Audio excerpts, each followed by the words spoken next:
আসসালামু আলাইকুম রহমতুল্লাহি ওয়া বারাকাতুহু।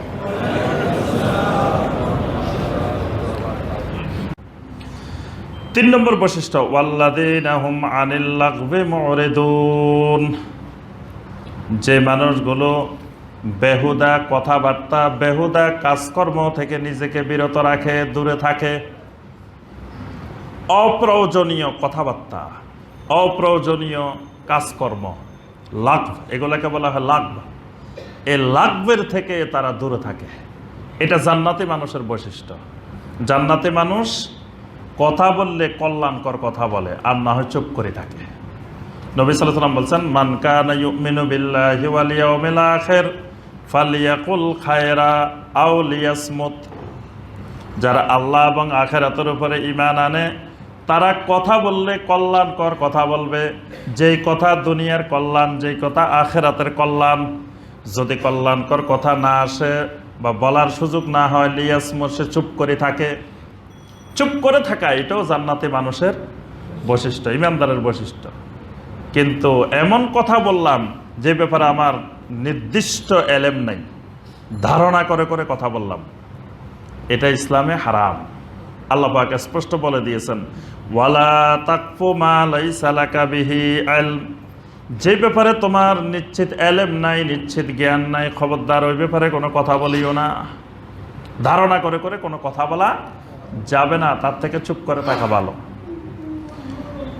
আর ঈমানদার সবসময় বেশি বেশি আল্লাহর জিকির করবে। আল্লাহর জিকির ছাড়া বেহুদা কথাবার্তা, কাজকর্ম বেশি করবে না। কারণ বেহুদা কথা যত বেশি বলবে, অন্তর তত কঠিন হবে। অন্তর যত কঠিন হবে, আল্লাহ থেকে এই লোক দূরে সরে যাবে। এই জন্য এক সাহাবী এসে নবী সাল্লাল্লাহু আলাইহি ওয়াসাল্লামকে বলতেছেন, উকবা ইবনে আমের আল জুহানি, মান নাজাত ইয়া রাসূলুল্লাহ সাল্লাল্লাহু আলাইহি ওয়াসাল্লাম, নাজাত কিসের মধ্যে আমাকে একটু বলেন। আল্লাহ রাসূল সাল্লাল্লাহু আলাইহি ওয়াসাল্লাম বললেন, আমসিক আলাইকা লিসানাক, তোমার লিসানকে, তোমার এই জিহ্বাকে সংযত করো। এক সাহাবী এসে জিজ্ঞাসা করতেছেন, মান নাজাত। নবী সাল্লাল্লাহু আলাইহি ওয়াসাল্লাম খালি জিহ্বাটা বাহির করে দেখাইলেন, আর কিছু বলেন নাই। নবী সাল্লাল্লাহু আলাইহি ওয়াসাল্লামের শিক্ষাদান পদ্ধতির এটাও একটা পদ্ধতি। নবী সাল্লাল্লাহু আলাইহি ওয়াসাল্লাম একবারে বের করে দেখাই দিতেন, জিহ্বাটা বের করে দেখাই দিচ্ছেন যে এইটা সংযত করো, কারণ এটা খুবই খারাপ জিনিস, এটার মধ্যে কোনো হাড্ডি নেই, আছে নাই। এইটাকে সংযত করতে পারলে জান্নাত পাওয়া যায়। সুবহানাল্লাহ।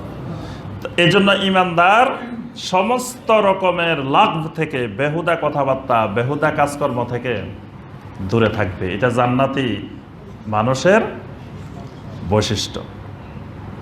অপ্রয়োজনীয় কাজকর্ম থেকেও বিরত থাকবে। মানে যেগুলো করা দরকার সেগুলোর খবর নাই, যেগুলো করার দরকার নাই সেগুলো নিয়ে অনেক টানাটানি, অনেক খোঁজ খবর। এটা দেখবেন অনেক মানুষের বৈশিষ্ট্য, যে আপনার ফজরের নামাজ পড়ে নাই, এটার কোনো খবর নাই, কিন্তু তারাবির নামাজ কয় রাকাত এটা নিয়ে প্রচণ্ড ঝগড়াঝাটি, মারামারি, প্রশ্ন বাহাস। কিন্তু বাংলাদেশে লক্ষ লক্ষ কোটি কোটি মানুষ ফজরের নামাজ পড়ে না।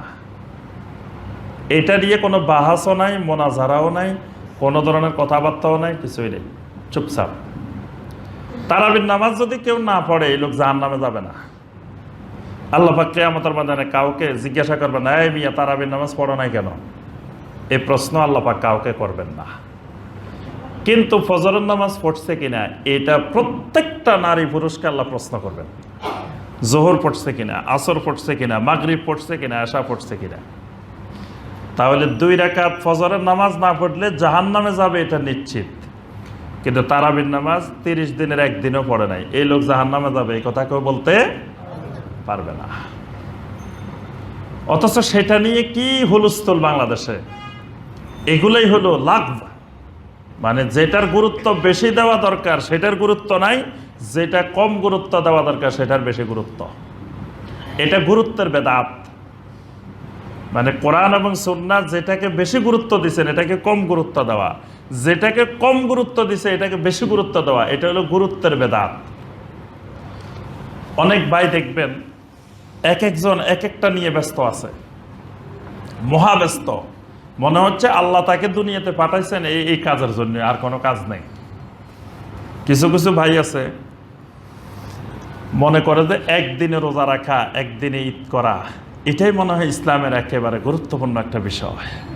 বাস ওনার জীবন ওয়াকফ করে দিচ্ছেন এই কাজের জন্যই খালি, আর কোনো কথাবার্তাও নাই, কাজকর্মও নাই, খালি এটা নিয়ে ব্যস্ত, মহাব্যস্ত। একদিনে ঈদ করতে হবে, একদিনে রোজা রাখতে হবে। এরকম কিছু ভাই আছে দেখবেন সমাজে, মনে হচ্ছে জমিনে খালি কাজ এইটাই, আর কোনো কাজ নাই। আবার কিছু ভাই আছে দেখবেন এই রমজান মাস আসতেছে, তারাবি 8 রাকাত না 20 রাকাত, এটা নিয়ে বাহাস করার জন্য কিতাবাদি লই ঘোরাঘুরির মধ্যে মহাব্যস্ত। অনেকে কিতাবাদি 40টা 50টা রেডি করে রাখছে খালি বাহাস করার জন্য। কেউ বাহাস করবো 8 রাকাত, কেউ বাহাস করবো 20 রাকাত। আমি এক জায়গায় গেছি এবছর মাহফিলে, 8 রাকাত তারাবির নামাজ 20 রাকাত পড়া যাবে, এটা বললাম কেন, খেফা। তারাবির নামাজ কেন 20 রাকাত পড়া যাবে? 8 রাকাতের বেশি পড়াই যাবে না। 8 রাকাতের বেশি তারাবি পড়াই যাবে না। কেন 20 রাকাত বলছি? এটা খেফা।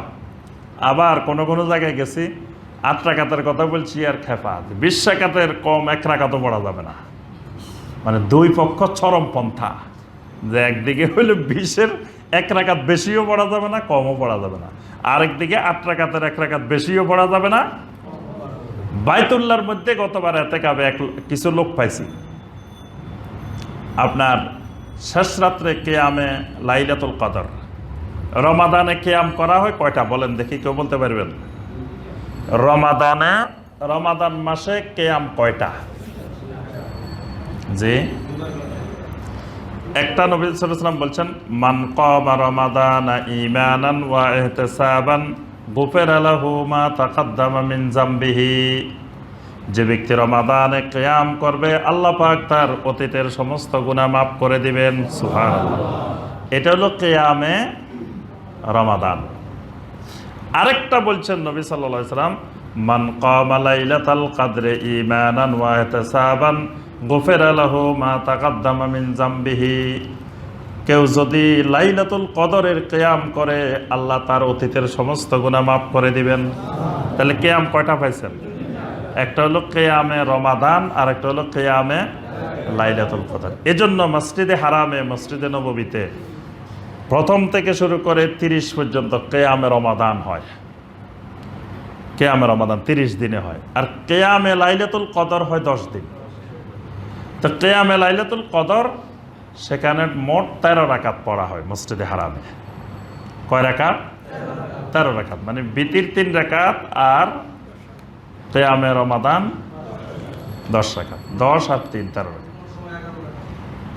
এখন অনেক ভাই আছে 2 রাকাত পড়ে না, 2 রাকাত না পড়ে বসে থাকে। কি ব্যাপার ভাই, 2 রাকাত পড়েন না কেন?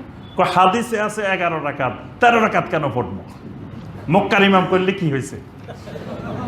মক্কার ইমাম 13 রাকাত পড়লেও আর 2 রাকাত পড়বে না, কয় ওনারা পড়ুক, কিন্তু হাদিসে আমরা পাইছি 11 রাকাত। আয়েশা রাদিয়াল্লাহু তাআলা বলছে, নবী সাল্লাল্লাহু আলাইহি ওয়াসাল্লাম রমাদান গায়রে রমাদান কখনো 11 রাকাতের বেশি পড়েন নাই। তো হেরা 13 রাকাত পড়লেও আর 2 রাকাত পড়বো না, 11 রাকাত পড়ে বসে থাকে। তাহলে এখন কিয়ামে রমাদান, কিয়ামে লাইলাতুল কদর, এগুলা আল্লাহ রাব্বুল আলামিন, আল্লাহ রাসূল সাল্লাল্লাহু আলাইহি ওয়াসাল্লাম নির্দিষ্ট করে দেন নাই। এগুলো হলো সুন্নত ইবাদত, নফল ইবাদত, অতিরিক্ত ইবাদত। এগুলো নিয়ে কোনো জোর জবরদস্তি নাই। এগুলো যে যত রাকাত পারে পড়তে থাকবে, কেউ না পারলে পড়বে না। এগুলোর জন্য আল্লাহ কাউকে জান্নাত জাহান্নাম নির্ধারণ করবেন না, যে পড়তে পারবে সে লাভ। এই জন্য নবী সাল্লাল্লাহু আলাইহি ওয়াসাল্লাম কিয়ামে রমাদান এবং কিয়ামে লাইলাতুল কদরের ব্যাপারে জান্নাত জাহান্নাম বলেন নাই, বলছেন গুফিরা লাহু মা তাকাদ্দামা মিন যামবিহি, যে আল্লাহ পাক তার গুনাহ মাফ করে দিবেন। তো যে পড়তে পারছে আল্লাহ গুনাহ মাফ করে দিয়েছে, যে পড়তে পারে না তার গুনাহ মাফ হয় নাই, কিন্তু সে জাহান্নামে যাবে এই কথা বলা হয় নাই। কিন্তু ফজর, জোহর, আসর এগুলা না পড়লে সরাসরি জাহান্নাম। ক্বালু লাম নাকু মিনাল মুসাল্লিন, সূরা আল মুদ্দাসসিরের 43 নম্বর আয়াত। জাহান্নামে যাওয়ার 1 নম্বর কারণ লাম নাকু মিনাল মুসাল্লিন, আমরা মুসল্লি ছিলাম না। এই মুসল্লি মানে দৈনিক 34টা সাজদা। কয়টা? কিভাবে 34টা পাইছি? দৈনিক 17 রাকাত ফরজ। তো 17 রাকাতে সাজদা কয়টা? ইবলিস সাজদা করে নাই কয়টা? একটা সেজদা করে নাই। একটা সেজদা না করে ইবলিস হয়ে গেছে। এখন যে আল্লাহর বান্দা দৈনিক 34টাই করে না, ইবলিস মাত্র একটা সেজদা করে নাই, একটা।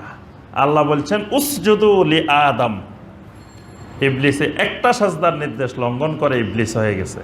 এবার বুঝতে পারেন যে আল্লাহর বান্দারা দৈনিক 34টা, মাসে কয়টা দেখি অঙ্কে কত? জি হয় নাই, এই তো আলহামদুলিল্লাহ বাই পাঠছে। 1020 মাসে 1020টা সেজদা। বছরে কয়টা বলেন দেখি, কত দ্রুত করতে পারেন অঙ্ক? জি কত? 12,240। দেখেন আমাদের মধ্যে অঙ্কের পণ্ডিত আছে, একেবারে দ্রুত অঙ্ক বাহির করে ফেলছে আলহামদুলিল্লাহ। তাহলে 12,240 এক বছরে আপনি আমি 12,000, যিনি নামাজ পড়ে না তিনি 12,240টা সেজদা লঙ্ঘন করছে। তাহলে ইবলিস একটা সেজদা লঙ্ঘন করার কারণে যদি তার এই পরিণতি হয়, যে আল্লাহর বান্দা যে আল্লাহর বান্দি 12,240টা এক বছরে সেজদা, এবার অনেকে আছে 10 বছর 20 বছর 30 বছর পড়ে না, কত হাজার সেজদা সে আল্লাহর নির্দেশ লঙ্ঘন করছে। এই জন্য আল্লাহ পাক বলছেন 3 নম্বর শর্ত হইল জান্নাতি হওয়ার বেহুদা নিরর্থক কাজকর্ম থেকে দূরে থাকা।